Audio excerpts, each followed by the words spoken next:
আমাদের এখন সন্ধ্যার কীর্তন শেষ হয়ে গেছে।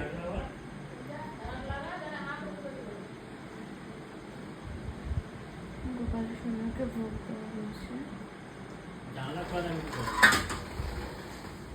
লাড্ডু ভোগ দেওয়া হয়েছে।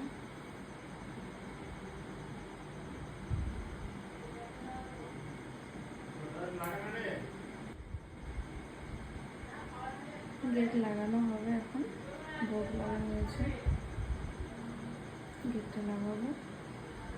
তার কিছুক্ষণ পর গেট খোলা হবে, দিয়ে গোপাল সোনার বস্ত্র চেঞ্জ করে একটু পা হাতে মালিশ করে দিয়ে ওকে একটু ঘোরানো হবে, ঘুরিয়ে মন্ত্রতন্ত্র করিয়ে দিয়ে তারপরে ওকে সরানো যাবে।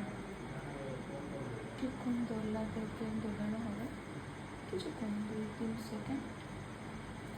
তারপর ওকে বিছানা রয়েছে, বেড খাট রয়েছে, কাঠের মধ্যে ওকে সরানো দেওয়া হবে।